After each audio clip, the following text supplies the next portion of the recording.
Sixth most common question: if Islam allows a man to have more than one wife, why does not Islam allow a woman to have more than one husband? As far as marrying women is concerned, the categories of women a man can marry is clearly specified in Surah Nisa, chapter 4, verse number 22 to 24.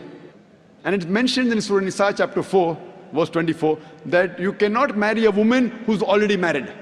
That means in Islam, a woman cannot have more than one husband. Before I give you the real reason, imagine there's already a scarcity of women finding husband.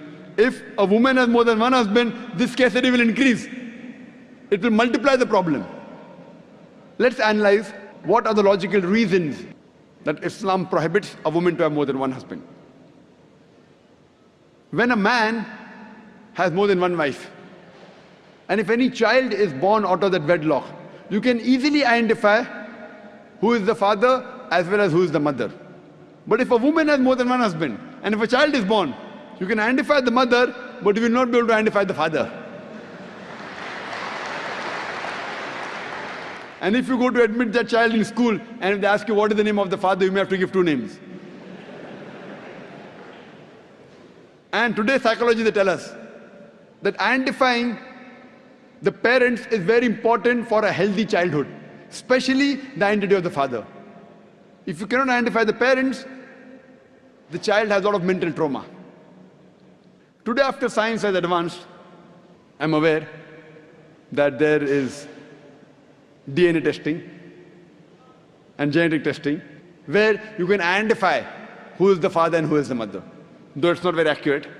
But even if I agree that maybe after a few years it becomes accurate, yet it has happened recently. All these years it wasn't there.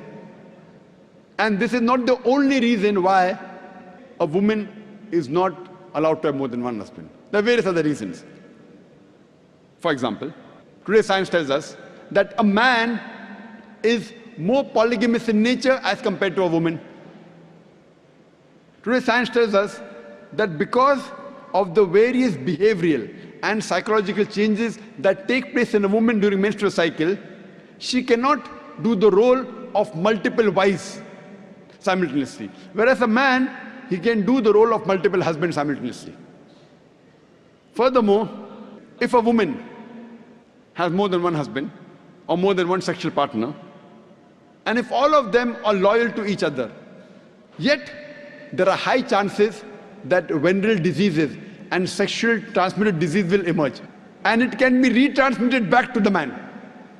Whereas if a man, today medical science tells us that if a man has more than one sexual partner, has more than one wife, and if all of them are loyal to one another, there are hardly any chances of venereal diseases or sexually transmitted diseases emerging in them.